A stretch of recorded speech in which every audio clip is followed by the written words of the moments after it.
ಮಾಡೂರು ಸರ್ಕಾರಿ ಶಾಲೆಯಲ್ಲಿ 80ನೇ ಸ್ವಾತಂತ್ರ್ಯೋತ್ಸವ ದಿನವನ್ನ ವಿಭಿನ್ನವಾಗಿ ಆಚರಿಸಲಾಯಿತು. ಧ್ವಜಾರೋಹಣದ ಬಳಿಕ ಶಾಲಾ ಆವರಣವನ್ನ ಸ್ವಚ್ಛಗೊಳಿಸುವ ಮೂಲಕ ಹಾಗೂ ಪೋಷಕರು, ವಿದ್ಯಾರ್ಥಿಗಳು ಹಾಗೂ ಎತ್ತವರು ಆಟಿಡೊಂಜಿಗೂಟ ಕಾರ್ಯಕ್ರಮದ ಮೂಲಕ ಮನೆಯಲ್ಲಿ ತಯಾರಿಸಿದ ಆಷಾಢ ಮಾಸದ ವಿಶಿಷ್ಟ ಖಾದ್ಯಗಳ ಎಲ್ಲರೂ ಜೊತೆಯಾಗಿ ಸಹಭೋಜನವನ್ನ ನಡೆಸಿದ್ರು.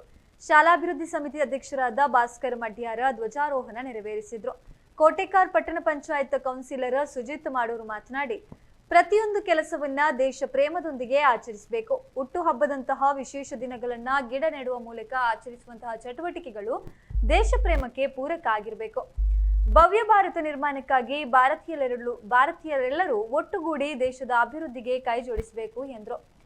ಶಾಲಾ ಹಿತರಕ್ಷಣಾ ಸಮಿತಿ ಅಧ್ಯಕ್ಷರು ರಶೀದ್ ಮಾಡೂರು, ಗೌರವಾಧ್ಯಕ್ಷರು ಅಜೀಜ್ ಮಾಡೂರು, ಪ್ರಧಾನ ಕಾರ್ಯದರ್ಶಿ ಪುರುಷೋತ್ತಮ್ ಗಟ್ಟಿ, ಶಾಲಾಭಿವೃದ್ಧಿ ಸಮಿತಿ ಉಪಾಧ್ಯಕ್ಷೆ ಜೆಹೋರಾ, ಸದಸ್ಯೆ ಜಾನಾ, ಸಿಆರ್ಪಿ ಸುಜಾತ ಉಪಸ್ಥಿತರಿದ್ದರು. ಮುಖ್ಯೋಪಾಧ್ಯಾಯಿನಿ ಪುಷ್ಪ ಸ್ವಾಗತಿಸಿದ್ರು, ಜೀವಿತ ನಿರೂಪಿಸಿದ್ರು, ನಿಶಾ ವಂದಿಸಿದ್ರು. ಹಾಗೆಯೇ ಸ್ವಾತಂತ್ರ್ಯ ದಿನದ ನೈಜ ಕಲ್ಪನೆ ಶಾಲೆಯಲ್ಲಿ ಸಹಕಾರವಾಯಿತು.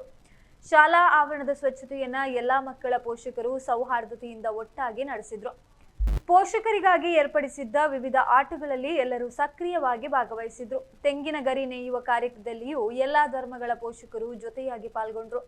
ತಮ್ಮ ತಮ್ಮ ಮನೆಗಳಿಂದ ತಂದಿದ್ದ ವಿವಿಧ ಖಾದ್ಯಗಳನ್ನ ಪರಸ್ಪರ ಹಂಚಿಕೊಂಡು ಸೌಹಾರ್ದತೆ ಹಾಗೂ ಸಹಬಾಳ್ವೆಯ ಸಂದೇಶ ಸಾರುವ ಮೂಲಕ ವಿಭಿನ್ನ ಶೈಲಿಯಲ್ಲಿ ಸ್ವಾತಂತ್ರ್ಯ ದಿನವನ್ನ ಸಾರಿದ್ರು.